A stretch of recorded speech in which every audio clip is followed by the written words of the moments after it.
दोस्तों, जब बुरा समय आता है तो चारों तरफ से आता है और ऐसे में आप ये सोचने पर मजबूर हो जाते हैं कि ये मेरे साथ क्यों हुआ। मैंने कभी किसी का कुछ नहीं बिगाड़ा, फिर ये मेरे साथ क्यों हुआ, किस पाप की सज़ा मिली मुझे। इस वीडियो में मैं आपको बताऊंगा कि कभी कभी हमारे साथ इतना बुरा क्यों होता है, हमारे दुख का कारण क्या है। गीता ज्ञान, कुछ स्टोरीज और कुछ उदाहरणों के माध्यम से मैं आपको ये सब डिटेल में बताऊंगा और साथ ही साथ इस वीडियो के अंत में आपको इन दुखों से बचने का हल भी बताऊंगा। तो अंत तक जरूर देखिएगा ये वीडियो। आपको अब मैं एक कहानी सुनाता हूँ। मेरी जान पहचान में एक आदमी था जो भारत में ज्यादा कमा नहीं पाता था। जैसे तैसे करके वह कनाडा पहुंच गया। वहां जाकर वह एक लकड़ी के कारखाने में काम करने लगा और जैसे काम करने लगा वैसे वैसे कुछ पैसे आने लगे। वह खुश रहने लगा और अच्छे से जीवन निर्वाह करने लगा। उसकी लाइफ दिन ब दिन कंफर्टेबल होती जा रही थी। एक दिन कारखाने में एक हादसा हुआ जिसमें उसका एक हाथ कट गया। वह बहुत मायूस हुआ, भगवान को कोसने लगा, अपनी किस्मत को कोसने लगा। पर फिर वह उठा। उसने सोचा, मेरे पास अभी भी एक हुनर बाकी है। मैं खाना बनाना बहुत अच्छे से जानता हूँ और एक हाथ से खाना तो बना ही सकता हूँ। उसने हैमबर्गर्स और बर्गर्स बना के लोगों को बेचना शुरू कर दिया। जो भी उसके पास आता उसको बहुत प्यार से खिलाता। एक दिन उसके पास एक संस्था का प्रेसिडेंट आया। उसने उसके हाथ के बारे में पूछा तो उसने उसको बताया, एक हादसे में कारखाने में मेरा हाथ कट गया था। उस संस्था के प्रेसिडेंट ने उसको मदद का वादा किया और उसकी तरफ से एक केस फाइल कर दिया। कोर्ट ने बहुत भारी भरकम कॉम्पनसेशन कारखाना मालिक से उसको दिलवाया, जिसे लेकर वो भारत लौट आया और यहाँ आकर अपना एक रेस्टोरेंट शुरू किया। वो रेस्टोरेंट अच्छा खासा चलने लगा और आज वो कई रेस्टोरेंट्स का मालिक है। उससे एक बार मैंने पूछा, भाई आपका हाथ कटना अच्छा हुआ या बुरा हुआ? तो उसने मुझे कहा, it was a blessing in disguise. अब मैं आप लोगों से पूछता हूँ, आपका क्या ख्याल है? उसका हाथ कटना उसके लिए अच्छा था या बुरा? जरूर बताएं मुझे। स्वामी विवेकानंद जी ने कहा है कि वो लोग बुज़दिल और बेवकूफ हैं जो ये कहते हैं किस्मत की करनी थी, पर वही आदमी शक्तिशाली है जो खड़ा होकर ये कह सके कि मैं अपनी किस्मत खुद बनाऊंगा। कभी कभी कुछ इंसिडेंट्स हम लोगों को एक ऐसी डायरेक्शन में फोर्स कर देते हैं जो हमने कभी सोची ही नहीं होती। दोस्तों, इसको डिटेल में एक्सप्लेन करने के लिए मैं अब आपको एक और कहानी सुनाता हूँ। एक राजा था, उसको संगीत का बहुत शौक। उसके दरबार में बहुत सारे मजे हुए कलाकार थे। एक दिन जब वो सोने जा रहा था, उसने अपने संगीतकारों को ऑर्डर किया कि संगीत की धुन बहुत धीमी धीमी बजाई जा सके ताकि वो बहुत अच्छे से सो सके। एक संगीतकार अपनी धुन में इतना खो गया कि वो जोर जोर से बजाने लगा, उसको पता ही ना चला। राजा के कानों में जब वो तेज संगीत गया तो उसकी नींद खुल गई और वो गाली देता हुआ उठा। उसको बहुत गुस्सा आया। राजा ने उसको दंड दिया, बहुत भयंकर दंड। उसके दोनों कानों में पिघला हुआ लोहा डलवा दिया जिससे वो बहरा हो गया। कुछ जन्मों बाद वो राजा संत के रूप में पैदा हुआ। वह ना तो ज्यादा किसी से बात करता, ना बोलता, बस अपने ध्यान में मगन रहता। एक दिन उसकी कुटिया के पास एक गडरिया आया।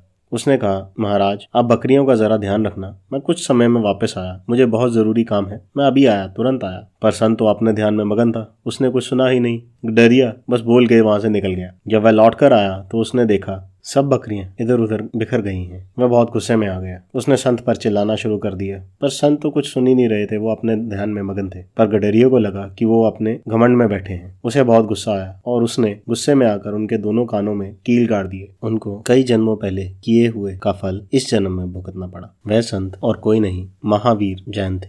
दोस्तों, इंग्लिश में एक पॉपुलर कहावत है, what goes around comes around. जब दोस्तों हम कर्म की बात कर रहे हैं तो आइए समझें कर्म क्या है। कोई भी काम जो हम मानस, वाक, काया यानी माइंड, वर्ड एंड बॉडी के जरिए करते हैं उसे कर्म कहते हैं। आपकी जिंदगी में कोई भी सिचुएशन जो आती है या आप किसी से भी मिलते हैं, यानी आपकी जिंदगी में जो कुछ भी हो रहा है वह आपके अपने कर्मों की वजह से है, चाहे आप उसकी वजह देख सकें या ना देख सकें। यानी कुछ भी एक्सीडेंट नहीं है इस यूनिवर्स में, कुछ भी बाय चांस डिसऑर्डरली मैनर में नहीं हो रहा। आपका कोई भी एक्शन एक घटनाक्रम को चालू कर देता है जो एक सेट पैटर्न को फॉलो करता हुआ एक रिजल्ट या रिएक्शन फ्यूचर में प्रोड्यूस करता है। आप प्रेजेंट में क्या कर रहे हैं उसका एक डेफिनेट कनेक्शन है फ्यूचर में आपके साथ घटित होने वाली घटनाओं के साथ। वैसे आपको एक उदाहरण से समझाता हूँ। आप आज बैठकर ऑनलाइन ऑर्डर कर रहे हैं तो उसके लिए पर्याप्त राशि आपने पिछले कुछ समय में इकट्ठी की होगी ताकि आप आज जो कर रहे हैं उसका बिल चुका सकें। आप जो भी ऑर्डर करेंगे उसकी डिलीवरी कुछ समय बाद ही आपको मिलेगी। आपने अपने कर्मों के द्वारा जो पास्ट में पैसा इकट्ठा किए उन्हें संचित कर्म कहते हैं। आज सिचुएशन को डील कर अपनी जरूरत का जो सामान ऑर्डर कर रहे हैं उसे प्रारब्ध कहते हैं और इस प्रारब्ध की वजह से जो डिलीवरी आने वाली है उसे आगामी कर्म कहते हैं। जिस तरह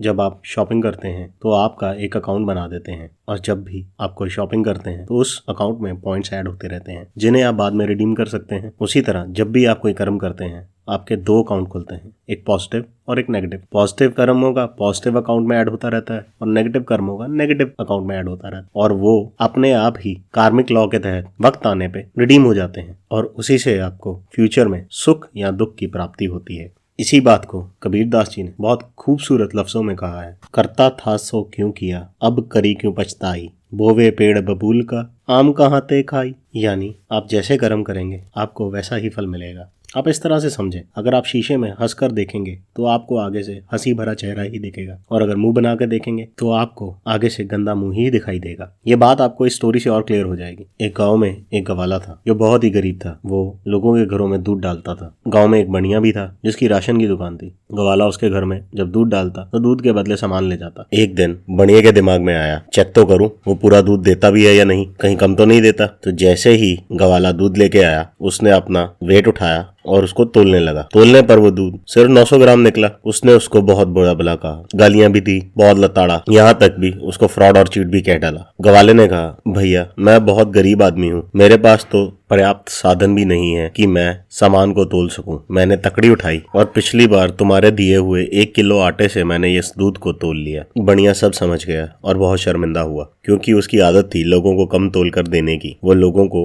1 किलो के बजाय 900 ग्राम या कम ही सामान देता था। वो समझ गया था कि गवाले ने नहीं, उसकी ठगने की आदत ने ही उसे ठग लिया है। दोस्तों, आपके दुखों या कर्मों के कारण आने वाले दुखों से बचने के लिए श्री कृष्ण ने गीता में कहा है कि हमें कर्म, अकर्म और विकर्म को समझना चाहिए, और इन्हें समझते हुए हर काम को निष्कर्म भाव के साथ करना चाहिए या अकर्ता भाव के साथ करना चाहिए, क्योंकि ये हमारे कर्म ही हैं जो हमें सुख या दुख देते हैं। दोस्तों, हमें अपने बुरे समय से कुछ ना कुछ सीख जरूर लेनी चाहिए, अपने विचारों को शुद्ध रखना चाहिए और अपने कर्मों को सही रखना चाहिए, क्योंकि बहुत कम लोग ये समझ पाते हैं कि उनके कर्म पिछले जन्मों से दबी हुई इच्छाओं पर या सबकॉन्शियस माइंड में छुपी हुई इच्छाओं पर आधारित होते हैं। उन्हें यह भ्रम होता है कि वे जो भी कर रहे हैं वे अपनी मर्जी से कर रहे हैं। Basically they are driven from their desires, और जब दुख आते हैं तो उन्हें लगता है भगवान उनसे नाराज हैं, पर असल में ये भगवान की नहीं, उनकी खुद की करनी है। ये दुख उनकी इग्नोरेंस का नतीजा है, और ये दुख इसलिए आए हैं ताकि उनको डार्कनेस से निकालकर अवेयरनेस और ज्ञान के उजाले की तरफ ले सके।